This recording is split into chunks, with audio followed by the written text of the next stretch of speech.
Hi అండి. ఈ story నచ్చితే సబ్స్క్రైబ్ చేసుకొని లైక్ చేయటం మర్చిపోవద్దు. ఇప్పుడైతే కథలోకెళ్ళిపోదాం. పూజ ఆయన్ని అడగగలరు. "నువ్వు పక్కకు జరుగు." "ఎందుకు?" అంటూ కోపంగా చూసింది పూజ.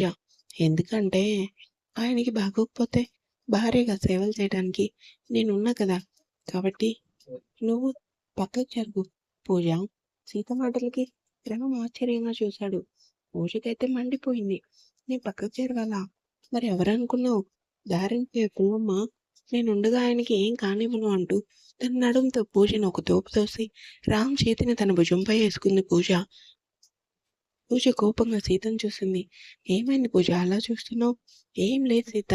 నువ్వు చెప్పింది నిజమే కదా! నువ్వే కదా రామ్‌కి సేవలు చేయాల్సింది. జీవితాంతకాలం నువ్వే కదా తనతో జీవితం పంచుకునేది." "అవును. మరి రామ్ అంటే ఇష్టపడుతున్న నువ్వు ఎందుకు ఆదిని ఇంకా లవ్ చేస్తున్నావు?" పూజ అడిగిన ప్రశ్నకి రామ్ చూపు సీతపై పడింది. "చెప్పు సీత. నేను రామ్‌ని ఇష్టపడుతున్నానని నీతో చెప్పానా? భార్యగా సేవలు చేస్తాను అంటున్నాను కానీ కాపురం అయితే కాదుగా." సీత మాటలు రామ్ మనసుకి కష్టంగా అనిపించాయి. "అదేంటి? సేవలు చేస్తావు కానీ భార్యగా తనకి ప్రేమను పంచవా? పంచడానికి నేనైతే పర్మనెంట్ భార్యని కాదు కదా!" ఆ మాటకి పూజ పెదవులపై నవ్వు, రామ్ ముక్కుపై కోపం. "ఇంకా ఏమన్నా డౌట్స్ ఉన్నాయా?" "లేవు సీత. ఎప్పుడు లేనిది నువ్వు కేరింగ్‌గా చూస్తుంటే లవ్ చేస్తున్నావేమో అనుకున్నా కానీ అభిమానమని తెలియక పొరపాటు పడ్డాను. బట్ నాదో కోరిక. ఏంటి? నువ్వు రామ్ ఎప్పుడు కలిసి ఉండాలని. థాంక్స్. ఎవరి జీవితాలు ఎవరితో ముడిపడి ఉన్నాయో ఆ దేవుడు నిర్ణయిస్తాడు. గుడికి లేట్ అవుతుంది. మేము వెళ్ళాలి పూజ. నీతో పాటు నేను వద్దామనుకుంటున్నా. దానికి అడగటం ఎందుకు?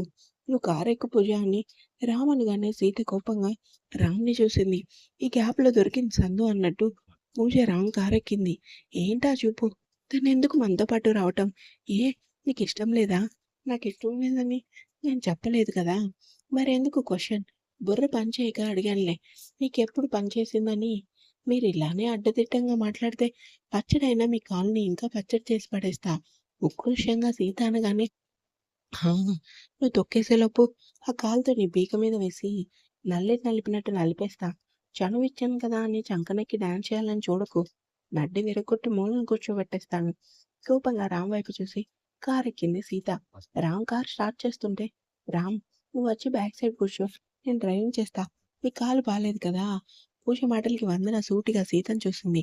ఆ చూపుకి అర్థం తెలుసుకున్న సీత నేను డ్రైవ్ చేయలేనమ్మా. డ్రైవింగ్ రాదా? వచ్చు కానీ లైట్‌గా ఇది అసలే ఊరు కాని ఊరు. ఏమాత్రం తేడా వచ్చినా పోలీసుల కంటే ముందు రామ్ గారే 4 పీకి మరీ జైల్లో కూర్చోబెడతాడు.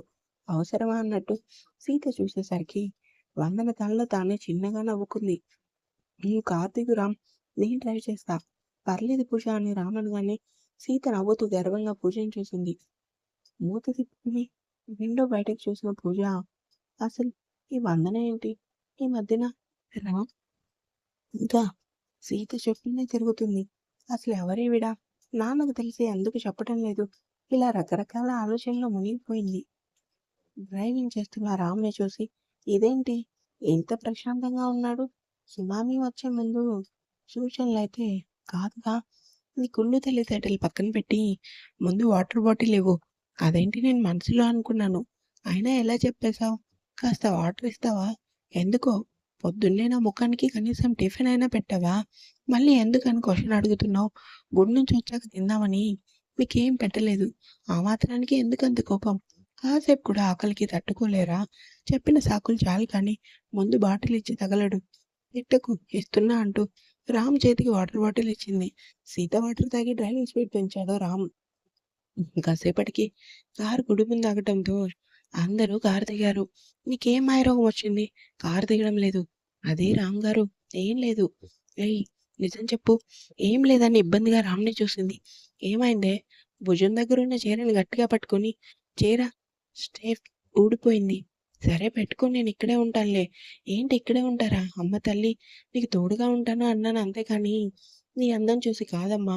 సీత మూతి తిప్పుకొని చీరకి సేఫ్టీ పెట్టుకొని కారు దిగింది వెనక్కి. తిరుగున్న రాముని చూసి అయిపోయింది వెళ్దామా? చీర కట్టుకోవడం రాదు కానీ నా మీదే ఎగరటం మాత్రం వచ్చే. హలో బాబు నాకొచ్చు కానీ ఏమైందో తెలీదు. సడన్‌గా స్టెప్ ఊడిపోయింది.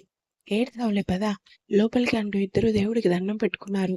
రామ్, సీత ఇద్దరు పక్కపక్కన నించోవటం చూసిన వందన సంతోషానికి అవధులు లేవు. దేవుడా! వీళ్ళిద్దరు ఎప్పుడు కలిసే ఉండాలి. ఎన్ని అడ్డంకులొచ్చినా సరే ఇద్దరి మధ్యన ఉన్న బంధం ఎప్పటికీ తెగిపోకూడదు స్వామి. ఇదే నా కోరిక అనుకుంది. దేవునికి దండం పెట్టుకొని, హారతి తీసుకొని వందనాతో కలిసి గుడిమెట్టు మీద కూర్చుంది సీత. ఏంటి సీత, చాలా సంతోషంగా ఉన్నావు? అవునమ్మా! ఎందుకు? నీ సంతోషానికి కారణం ఏంటో నాకు చెప్పవా? నీకు చెప్పకుండా ఎందుకుంటాను అమ్మా? ఫస్ట్ టైమ్ నేను అడగగానే ఆయన నన్ను గుడికి తీసుకొనొచ్చారు. నిజంగా చాలా అంటే చాలా సంతోషంగా ఉంది. నా మాటకి విలువిస్తారని నేనెప్పుడూ అనుకోలేదు. అంటే రాము అంత చెడ్డవాడా? చెడ్డవాడు కాదు కానీ మంచివాడు కాదు. మరి డిఫరెంట్ పర్సన్. పొగిడినా తప్పే. ఎప్పుడు నేను మంచివాడనుకున్నా అంతలోనే మా ఇద్దరి మధ్యన ఏదో ఒక గొడవొస్తుంది. అందుకే పొరపాటున కూడా పొగడను. భలే ఉంది మీ ఇద్దరి మధ్యన అనుకుంది. వందన సీత రామ్ కోసం చూసింది. దూరంగా నిలబడి ఫోన్ మాట్లాడుతున్న రామ్‌ని చూసింది.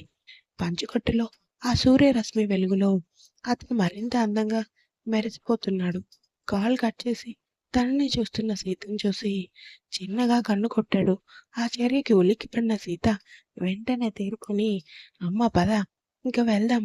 మీరు వెళ్ళండి సీత. నేను కాసేపు ఇక్కడే కూర్చొని ఆఫీస్‌కెళ్తాను. నిజమా? లేదంటే నా ఇద్దరి మధ్యన ఎందుకని అబద్ధం చెప్తున్నారా?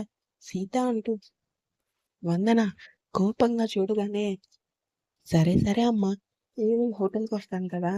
వెంటనే వచ్చేయండి. అప్పుడు మనం మాట్లాడుకుందాం. తప్పకుండా బాయ్ సీత. బాయ్ అమ్మా అంటూ కోపంతో తననే చూస్తున్న పూజ దగ్గరకొచ్చి, తమరు వస్తారా? నాకు కొంచెం పనుంది. నువ్వెళ్ళు సీత. మంచిది అంటూ సీత రామ్ దగ్గరకొచ్చి, పదండి వెళ్దాం. వందన అమ్మ, ఇంకా పూజ రాలేదు కదా! అప్పుడే వెళ్దాం అంటున్నావు? అది వాళ్ళిద్దరికి పనులున్నాయంట. త్వరగా తర్వాత వెనక్కి వస్తానన్నారు. పదండి మనం వెళ్దాం. పూజ, పూజ అంటూ రామ్ పిలవగానే పరుగున ముందుకొచ్చింది పూజ. ఏంటి రామ్, మాతో రావా? లేదు రామ్, నాకు ఈ గుడి చాలా నచ్చింది. కాసేపు ఇక్కడే ఉండి ఆఫీస్‌కెళ్తాను. ఒక్కదానివే. నిన్నెలా వదిలేస్తాను? పద ఆఫీస్ దాకా డ్రాప్ చేస్తా. రామ్ మాటలకి సీతకు మామూలుగా కోపం రాలేదు. లేదు రామ్, డ్రైవర్‌కి ఫోన్ చేస్తాను. వస్తున్నాడు. నాకు తెలిసి 5 మినిట్స్‌లో ఉంటాడు. మీరెళ్ళండి అంటుంది. సరే జాగ్రత్త. సరే రామ్ బాయ్ అంటూ సీతను చూసి కన్ను కొట్టింది. సీత కోపంగా చూసి రామ్‌తో పాటు కారెక్కింది. ఇది రాకుండా ఆఫీస్ వర్క్ అని సాకు చెప్పింది కానీ ఎందుకో నాకు నమ్మాలనిపించడం లేదు. ఏదో ప్లాన్ ఏసే ఉంటుంది మళ్ళీ. ఏంటి తెగ ఆలోచిస్తున్నావు? ఏం లేదు. అరే చెప్పు, ముఖమంతా టమాటాలా ఎర్రగా అయిపోయింది. కారణం ఏంటో? కారణం మీరే అంటూ కోపంగా చూసింది సీత. నేనా? నేనేం చేశానే? పూజ రాను పనుందంటే ఒంటరిగా ఎలా ఆఫీస్‌కెళ్తావు? పద నేను డ్రాప్ చేస్తాను అన్నా. ఎప్పుడైనా నాతో అలా అన్నావా? ఎక్కడ పడితే అక్కడ, ఎప్పుడు పడితే అప్పుడు రోడ్ మీద వదిలేసొచ్చావు. మొత్తానికి నీ బుద్ధి చూపించుకున్నావు. తను నా ఫ్రెండ్ అంటే కాదు. శౌర్య చెల్లి అంటే నాకు చెల్లితోనే సమానం. నాకు ఆ మాత్రం బాధ్యత ఉంటుంది సీత. అవునా? ఫ్రెండ్ చెల్లికి అంత వాల్యూ ఇస్తున్నావు.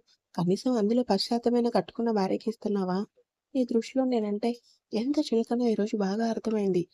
అసలే మాడిపోయి ఉన్నాను. నాకు తిక్క రానీయకు. ఒక్కసారిగా రామ్ షర్ట్ కాలర్ పట్టుకొని నేను మాట్లాడిన దాంట్లో తప్పేముంది అని సీత సూటిగా అడిగేసరికి రామ్ ఆమె కళ్ళలో చూస్తుండిపోయాడు.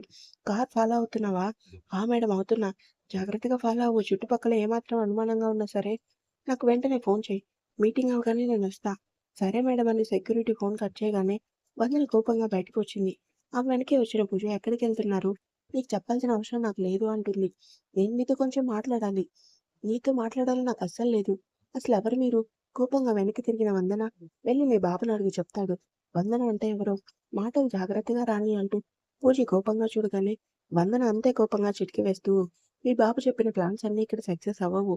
చెప్పు మీ నాన్నకి. వందన కోపమొస్తే ఏదైనా చేయగలదు అని. అలానే నువ్వు కూడా నా కంట్లో ఎక్కువ పడకు. సీతని చంపాలని చూసింది నువ్వే అని నాకు తెలుసు. ఇంకోసారి ఇలాంటి పిచ్చి పనులు చేయాలని చూస్తే ఆడపిల్లవన్న సంగతి కూడా మర్చిపోయి నీ బ్రతుకు ఏం చేస్తానంటే చివరికి తినటానికి తిండి కూడా దొరకదు. పదునుగా వస్తున్న వందన మాటలు పూజ గుటకలు మింగుతూ చూసింది. నిండైన పట్టు చీరలో నుదుటిన పెద్ద బొట్టుతో కళ్ళ కాటుకుతో ఉన్న వందన ముఖం, దానికి తోడు ఎర్రబడిన ఆమె కనుచారలు చూడగానే తెలియకుండానే పూజ వెనక్కి అడుగు వేసింది. ఆడపిల్లవి ఆడపిల్ల ఉండు. మంచి చెడ్డ మర్చిపోయి రౌడీలా తయారయ్యి మీ నాన్న మాటలు విని నీ జీవితం పాడు చేసుకోకు. ఇంకోసారి సీత దరిదాపుల్లో కనిపించినా సరే ఏం చేస్తానో నాకే తెలీదు. ఒళ్ళు దగ్గర పెట్టుకొని ఉండు అని వందన కోపంగా కారెక్కింది. ఉలుకు పలుకు లేకుండా వెళ్తున్న కారునే చూస్తుండిపోయింది పూజ. ఏంటి రాంగారు మాటలు రావటం లేదా నేను అడిగిన ప్రశ్నకి? వెంటనే కారు బ్రేక్ వేసి సీతను చూశాడు రామ్. ఆమె ముఖంలో ఎటువంటి భయం లేకపోయేసరికి ఏమైంది నీకు? నాకేం కాలేదు కానీ మిమ్మల్ని ఒకటి అడగనా? ఏంటి సీత? మీతో ఉన్న కొన్ని రోజులైనా నన్ను మనిషిగా చూస్తారా? ఆమె మాటలు రామ్ చెంపపై చెల్లుమనిపించాయి. చెప్పండి రామ్ గారు. నేను తప్పుగా మాట్లాడినా ఇక్కడే నడి రోడ్డు మీద నన్ను వదిలేసి మీరు వెళ్ళిపోవచ్చు. లేదంటే నా 2 చెప్పులు వాయించినా పర్లేదు. ఎందుకు సీత అలా మాట్లాడుతున్నావు? మీతో కలిసి ఉంటున్నాను కదా! అందుకే అడుగుతున్నా. నువ్వు ఇప్పటికీ నన్ను అర్థం చేసుకోలేదు సీత. అర్థం చేసుకొని ఉంటే నువ్వు నన్ను ఇలాంటి ప్రశ్నలు అడిగేవు. నేను మిమ్మల్ని అర్థం చేసుకోలేదా?